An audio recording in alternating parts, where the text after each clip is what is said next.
It can happen to anyone, even you.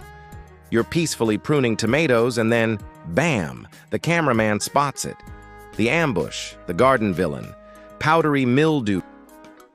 Before we dive in, tell me in the comments, have you ever battled this fluffy menace? Type mildew and what finally worked for you. And yes, our AI gardening app from strongecho.com can spot trouble early and tell you what to do. Download it and let's save some leaves. You can grow it. See that white dusty coating? That's powdery mildew. Basically fungus confetti your plants did not ask for. If it's here, odds are it's throwing a party somewhere else too. Time for an inspection round.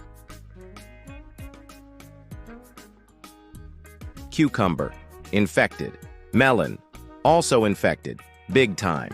And yes, cucumbers and melons love to dress alike. Same leaf shape, same drama, until the melon hangs there and outs itself. That's my plant ID hack. If there's a melon on it, it's a melon plant. Science. Let's go microscopic for a second. Under the scope, it looks like a tiny snowstorm. Threads of fungus with chains of spores ready to travel. Not cute on dinner plates. Those spores ride the breeze and land on new leaves like cheap confetti at a wedding.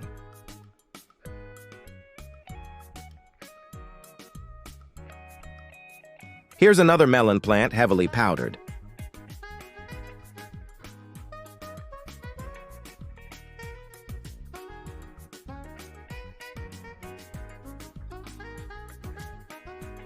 It also struck one kind of berries, which is weird because berries are usually no target to powdery mildew. This cucumber here, oof, twisted brown leaves, thick white powder you can literally scrape off. When I run a finger over it, look at that pile of spores on my other hand.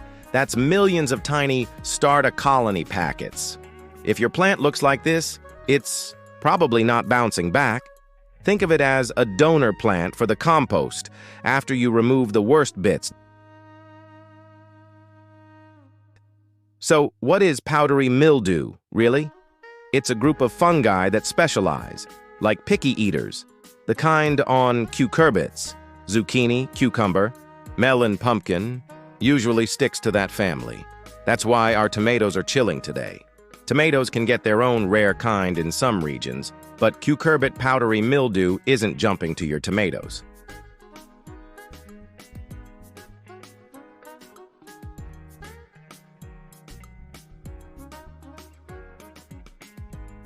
And here, at the back of the garden, more zucchini plants.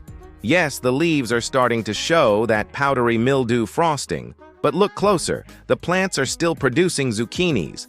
That's the tricky thing about powdery mildew. At first, the plant doesn't just collapse. It can keep growing and even fruiting for quite a while, but over time, those infected leaves lose their ability to photosynthesize. Less green power means less energy, and eventually, smaller harvests. Think of it like this. The plant is running, a marathon with one lung tied behind its back. Sure, it's moving now, but if we don't help, it'll run out of steam. Now, the good part, we can fight back. Today we're using the classic milk spray. 1/3 milk, 2/3 water.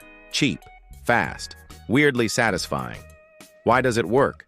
The milk proteins, especially, in the way, interact with sunlight on the leaf surface and create conditions that fungi really hate. Think of it like giving your leaves a milk mustache the mildew can't stand. Also, the spray alters the leaf surface pH and can foster a microbiology that outcompetes the fungus. Translation: milk makes the leaf less cozy for mildew.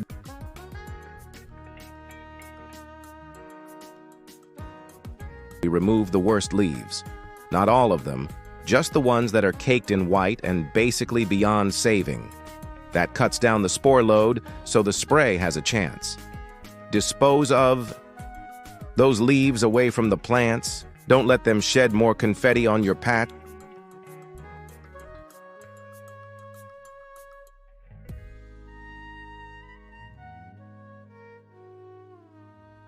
Now we spray. Top of the leaf, underside of the leaf, don't be shy.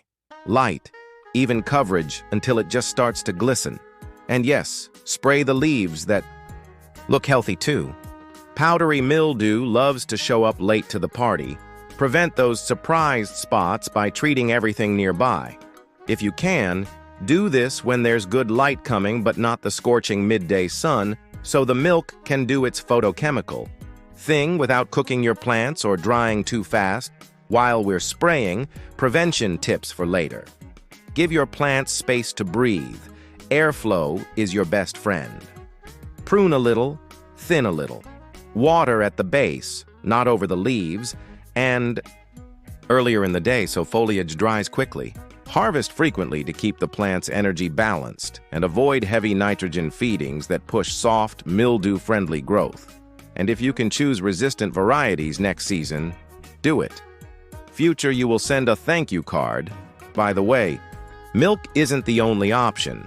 Alternatives include baking soda sprays, potassium bicarbonate, neem oil, horticultural oils, and sulfur-based fungicides. Each has pros and cons. Some act fast, some are gentler on beneficials, some need precise timing. Today we're going with the fridge option because it's accessible and it works surprisingly well when you stick with it.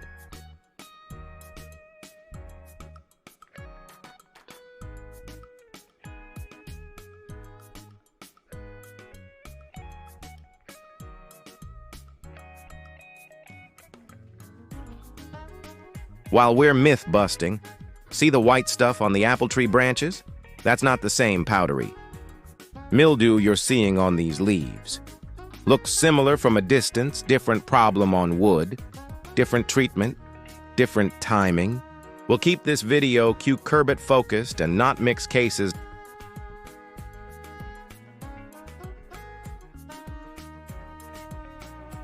Let's jump to the follow-up.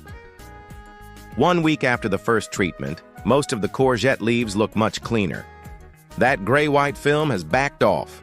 The new growth is coming in fresh, and the plant is still pumping out zucchinis. We give it a second spray to lock in the gains. It's not a miracle overnight cure, but the trend is good. Meanwhile, our 2 control plants we didn't treat. The infected leaves are way whiter, the spread is obvious, and they look tired. That comparison is the real lesson.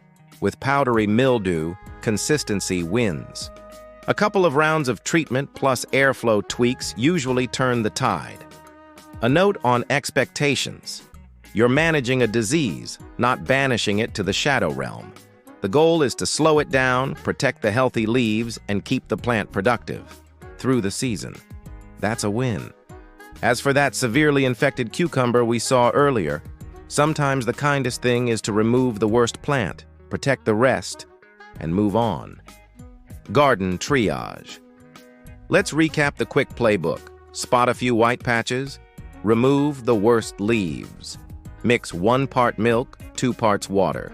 Spray tops and undersides, including nearby clean leaves. Improve airflow and water at the base. Repeat. Weekly or sooner after rain or heavy overhead moisture. Keep harvesting and don't overfeed nitrogen. Consider resistant varieties next season. Now I want to hear from you. What's your best anti-mildew move? Milk, baking soda, neem, a commercial fungicide, or a secret family recipe? Drop it in the comments so we can build the ultimate crowdsourced mildew toolkit. And if you want a garden sidekick that can spot problems early and recommend treatments for your exact plant, climate, and timing, check out the AI gardening app from strongecho.com. It's like having a plant doctor in your pocket, without the waiting room. You can grow it. If this helped, hit like, share it with a gardener who needs a win today, and don't forget to comment mildew so I know you made it to the end.